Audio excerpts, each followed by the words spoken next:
So when you thought of this topic of let's talk about how to disagree as brothers, especially from Reformed brothers, how do we disagree with one another? What did you have in mind? Where do you want to go from here? Yeah, definitely. Well, what I actually was thinking about when I had this idea is the debate that we saw between Jared Moore, Dr. Jared Moore. He is a doctor, I think. Whatever, Pastor Probably. Jared Moore. That's a better title, Pastor. Anyway, that's a better so one. Pastor Jared Moore and Pastor Doug Wilson, or I guess he's Reverend Doug Wilson. And basically the controversy was about same-sex orientation, homosexuality, and the orientation of being homosexual. You know what I mean? That kind of thing. And whether or not that that orientation was, I don't know, part of original sin or something like that. It was just very, very, very specific kind of debate, because I don't think anyone would say that Doug is pro gay Christian, right? Like that's not like what people would say about him, but there is some difference in opinion there. And so I just that's why I thought about it, because I saw a lot of people arguing about that, where it was very good and helpful and I think necessary. But I did see some like overheated type stuff too, where it's like, oh, he's just soft on this, he's just a heretic and stuff like that. I saw a little bit of both. And so that's why I wanted to kind of explore it a little bit and talk about how to do that the right way, because I think it's necessary. You got to have those fights. I'm glad Pastor Jared Moore brought this up, because I think that issue needs clarity. If any issue needs clarity, that one does. Definitely. And I think the reason that it got brought up is, so like mutual friend of you and I, John Harris, had Jared Moore on his show before he hosted the debate, informal, organic, discussion / debate between, Doug Wilson and Jared Moore. But first, John did an episode where he had Jared Moore. They're talking about concupiscence, which, to define that, it's basically sin at the level of desire, which is clearly a biblical principle we find in the book of James, that sin, ultimately, it gets its start in our desire, right? Why do you sin? Is it not because of your evil desires? You covet and do not have, so you commit murder. So these things can be tracked back to the level of desire. That's where sin begins. And so sin is not only sin once it manifests itself outwardly in terms of our actions or our speech, but we can sin at the level of thought, and we can sin even at the level of desires and certain urges. And Doug Wilson had some material on the record from the past that Jared Moore threw out there saying, well, on this concupiscence issue, and guys like, Revoice, who are saying it's cool to cuddle, with your boyfriend as long as you don't, commit sodomy, those kind of, guys who are just straight up gay. Those guys are gay. They should not be in the pastorate. They really shouldn't even be granted membership in a local church unless they repent of that and actually reject that identity. They're still identifying as a gay Christian, which is like being a jumbo shrimp, or intelligent Joe Biden. It's an oxymoron. That's just not, it's a misnomer. And so there's problems with all of that. But for me, it's like Jared Moore threw him out there and cited some of Doug Wilson's older work. And one of the things that I just want to consider, because when Jared Moore and Doug Wilson actually talked together on John's show, Jared Moore was super respectful, and he kept pressing Doug in good ways where Doug needed to be pressed. And he did it respectfully and those kinds of things. But initially I was just like, all right, well, wait a second. This needs clarity. It needs to be brought up. But I think it should be done so respectfully. And one of the things that should be considered, I'm going to be frank. You and I are not in this problem. John Harris is not in this problem. I don't know about Jared Moore. I don't know how long he's been in ministry or had a public platform. But one of the reasons we're not in this problem is because we didn't have any notoriety or any platform or really any recorded material from 12 years ago or 10 years ago. Like, I don't like if there were, I had some old sermons. You can't find them. They were probably awesome, right? Nope, they're deleted. They're gone. Down the memory hole. My doing. I did. So my point is, like, when you have someone like Doug Wilson, who's been ministering for the most part very faithfully for 40 something years at this point. You're going to have some things on record where it's like you missed it, and not just you missed it. Sometimes there's like you didn't even completely miss it, but they're like. The whole culture and even church culture was thinking in a different direction. So like when Doug says like, we have gay Christians, in good standing, in our Doug even admitted, I would never say it like that again. That just wasn't a part of the conversation. We were not collectively thinking about what that meant and all the implications. And I see now why that is not a helpful phrase. I would not say it like that sure. again. But you're going back to 10 years. So, anyways, what do you think? Yeah, well, I think here's the thing. I appreciate the willingness to kind of, because Doug is really good at this. Like anyone who's ever had a problem with him, if you want to discuss something with him and go back and forth and kick some ideas around or whatever, he's willing to do it. You know what I mean? And I respect that about him. And I think that sometimes, so here's the thing. My read on the whole situation is a little different, and maybe it's because I didn't really see a lot of the back and forth right away. But I thought Jared was pretty respectful. I think that there were some bombastic things said, and some of that, in my opinion, is to grab some attention, to get some attention to it, which I think is valid. But what I'm more concerned with, not so much is how Jared kind of brought attention to it. I'm more concerned with, like, as a bystander, as someone who's watching this, what do I then go and do? What do I think? Like, do I follow this thread? Do I pursue this? Do I think about this? Do I just get really offended and stuff like that? Because I actually thought a lot of the debate that I saw was super healthy and super respectful. And I'm glad to see that the debate that they did on John's show, I haven't actually watched that in its entirety yet. I'm glad that you thought that was respectful too, because that's really good, because it's necessary to do that, right? One thing that I'm glad also to hear that Doug said he wouldn't say that again, right? He wouldn't say it that way. Right. I can understand that, because there's just certain terms that we can see with clarity now that are so slippery that we didn't see at the time, right? Right. What I fear, though, and this is what I worry about sometimes, is where you kind of like I'm not saying Doug did this, but this happens a lot with evangelical debates, where they have something that they said that they regret saying, but they don't actually take it back. They just want to pretend it never happened. I know. See, that's what we can't do. That doesn't sharpen anything. Right. That just muddies everything. Where it's like, like it's out there. You just pretend like you never said it and you change direction. That happens all the time. Always. And that's like what I think needs to be avoided, like the play, because it's not. And some people are like, well, you're not repenting if you're not acknowledging it. Yeah, I guess that's true, but I'm more concerned with, like, the accuracy here. So if you change your mind, that's okay. Tell me why. You know what I mean? Right. I'm talking about, like, sharpening the respecting and sharpening the people, because we need to understand the clarity here. Right. I'm glad Doug said he wouldn't say that again. I don't know if he explained why, but I can easily see why you wouldn't want to say it that way again. Right. Yeah, I think, no, you're right. Like, the accuracy, truth matters. And actually telling us why, I think that's really helpful. You and I have talked about that before, but being able to say, all right, this is what I said. This is what I'm saying now. You might notice that the two contradict one another. There's a difference here. And the reason why I've changed on this position is because ... And the reason why the why matters is because it's not just that issue that's ultimately within the light of concern.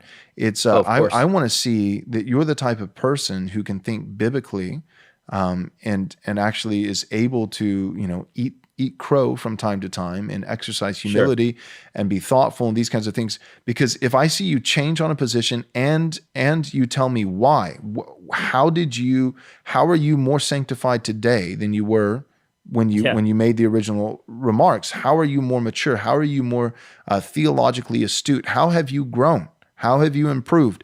If you can convince me of that, or even at least give like some basic reasoning for why, or just acknowledge it. Some people don't even acknowledge that they've changed. Right, which is like I think of Al Mohler, right? Like, he's now this bastion for Christian nationalism, apparently, and he hasn't even acknowledged the fact that was totally woke yesterday. Right. Like, it's like it didn't even happen. It just magically goes away. Like, that's what I want to avoid, and that's why I kind of wanted to talk about this, because I think that even if you disagree with Doug still, which I think a lot of people do, I don't think anyone can say having that conversation on John Harris's show wasn't healthy. That was totally healthy, and that was great. And I had some great comments on one of my videos recently that said that they think they've pinpointed the actual disagreement, because there's a lot of agreement, but then there is actually a substantive disagreement. Yes, and he there kind is. of pinpointed it. And I think that that's healthy, man, when someone can look at the debate and say, I like these guys, both of them, and now I think I figured out why they disagree. That's so helpful. Yep. You know what I mean? And oh, dude, it was helpful for me because, like I like Doug Wilson. And so, naturally, I have a presupposition. I like Doug Wilson because I like what he said on other issues and blah, blah, blah. So I found myself just, from the outset, I'm wanting to agree with Doug. I want him to be right. And hearing the dialogue between the two of them was really helpful for me because, and I'm happy to say this publicly. And part of the reason I'm happy to say this publicly is Doug has enough humility to, like, if I disagree with him on something, he doesn't care, and he'll still, he'll still come on the show. Exactly. He'll still come on the show and we still have some measure of relationship, which is great, because he's not a, snowflake. So all that being said though, like, Jared Moore, slowly whittled him down to get to exactly what you're expressing, to get to that, okay, here's actually the disagreement. And I was like, dang it, Doug's wrong. I disagree with Doug. I agree with Jared. Because what it came down to is just the initial urge. Because Doug kept giving like this example. He did say exactly like this, but in principle, this is what it was. So it was like, well, if I got a guy, who has a moment of temptation, to look at gay porn, right? And but he, is very quickly, in 15 seconds, he shuts that urge down. He was on the laptop, but he doesn't click on anything, and he closes his laptop, and then praise God, and he doesn't need to confess that. And Jared Moore just kept pressing. He's like, well, and the example kind of changed to where it's like, well, if there's a guy who just has 1 second, not 15, that was crazy, but 1 second. And, but then Jared pressed again and said like, but that urge is the sin. That urge is that 1 second, the sin. And Doug's saying, well, that's the sinful nature. And I would have a few problems with that. Number one, yes, we have a sinful nature. We believe in that. We're totally depraved from the womb until Christ saves us. But one, we have a new nature now. We're new creatures in Christ Jesus. Sin still resides within the members of our being. That's Romans 7. So there's still a sense of what sin, but this is something people need to understand. Per Romans 7, in the way that I would read Romans 7 as somebody who's thoroughly reformed on the doctrine of total depravity and these kinds of things, Romans 7 is essentially saying that the Christian is not totally depraved. And I think that's something Reformed guys need to get out of the, it's like, well, I'm just totally depraved. Are you saved?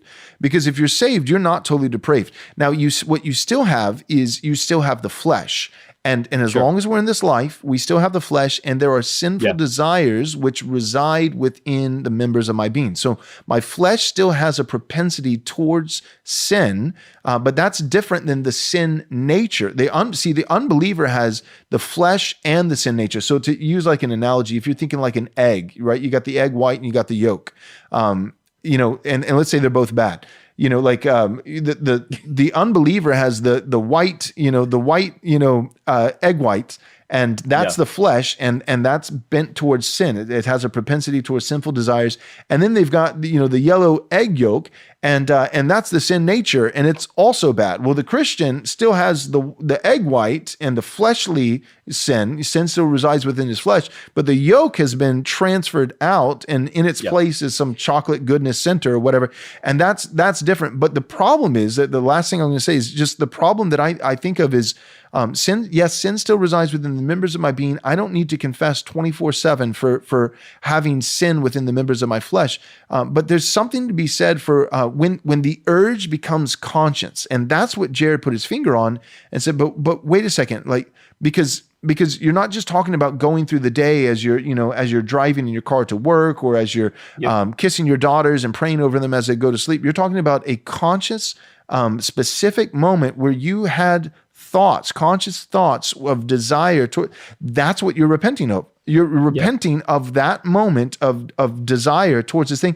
And then the last thing you add on top of that, and on top of it all, this is not a desire that's out of bounds in terms of degree, I'm desiring two wives, and Sure. instead of one. No, this is an unnatural desire. That's what Paul says in Romans 1. Even for the unbeliever, this is debased and unnatural. Men exchange Yeah. natural relations with women and become inflamed with lust for one another. So we're talking about not just an urge, but a conscious urge that you feel that you're mentally aware of, thoughts are involved, even if it's a second, and an unnatural one at that, which is shameful even among Gentiles. And we're saying Yeah. that doesn't need to be confessed. And just to be specific, I'm not saying that you need to sit in a confession booth for 3 hours like Luther used to do before he got saved, but we're talking about confessed at least to the Lord Yeah. in prayer. Yeah. Oh yeah. That was Jared's absolutely. position. And I was like, oh my gosh, I can't disagree with that. And so here's the thing, and this is why this is so healthy for us, because I'll be honest, I'm just going to be straight up, keep it 100% honest with you here. So when I saw this controversy, I kind of was like, oh no, infighting again. That was my initial reaction, right? And Jared had already kind of requested to come on my channel, and I was happy to have him because we had had him on Reformgelical when that was a thing a long time ago. And anyway, so I was like, almost like, oh no, and he's going to be on my channel now. Now I'm going to get in this controversy. Like I was almost dreading it for like maybe a little more than 15 seconds. I'll give you that. A little more than 15. But when I thought about it, a second time, I was like, that reaction where I just don't want to cause any trouble. I have that. Believe it or not, I have that reaction all the time. We got to sometimes just swallow, take a deep breath, take a nice, good, hard swallow and just be like, look, we need to figure this one out. We need to hash this out. It's not that I hate you. It's not that we hate each other. It's not that we're going to all be in a, firing squad, shooting each other and stuff like that. This is the definition of iron sharpening iron. And it's not necessarily a peaceful process all the time. Yeah, I don't know if you've ever seen somebody make a sword, Joel, but it's violent. You know what I mean? There's hammering, there's sparks flying. There's heat, and so if that's the imagery we have for sharpening each other, how you would like sharpen a sword or make a sword, it's okay to let the sparks fly a little bit, just so long as you're committed at the end of the day to the church and each other. You know what I mean? Right. I think that I'll be honest, man. I've got like a very when I was younger, I had a very effeminate training on how to deal with conflict and how to deal with this kind of stuff. But you have to reject that kind of stuff, especially as men. I know you probably have female subscribers too, but mostly probably male. Mostly male. We've got to reject that and recognize that, at the end of the day, like guys and girls communicate differently. So if you grew up with mostly female teachers or female, Sunday school teachers and stuff like that, there's a chance that your view on conflict is a little skewed. Right. We can guys. I don't know if I told you about this one, Joel, maybe on the last episode, I can't remember, but I saw this post on Gab or something like that, where there was this guy who had a before and after pic. He was really fat before, and then he was fit, it had been like a year, he'd exercised. And he said, I finally decided to get control of my weight after my friend called me a fat, obese idiot every day for a year. I finally decided to do it. And the thing is, like, that doesn't compute with women, right? But that friend knew that, yeah, he was calling him a name, and maybe a little more colorful too than that. Right. But he knew his friend loved him. He knew his friend had his back. He knew his friend didn't hate him. He knew his friend didn't want bad for him. And so it took a little sparks, but it got him. It got him. And now he's, a normal weight, and he's got a healthy way of looking at food and everything. And he's very grateful for his friend who called them names for a year straight. You know what I mean? Right. Guys have to do this a little differently. And I think that sometimes because let's just face it, a lot of us grew up in churches that we had a lot of female influence. A lot. Right. And even the males sometimes acted like females. Right. Like, I think fighting is good. And I think we just need to make sure that we have that commitment. Like my brother is never worried when I fight with him that I'm going to say, I never want to see you again. He's not worried about Right. that because he knows I'm his brother and I've got his back. And that's how it should be. You know what I Yep. mean? Yep.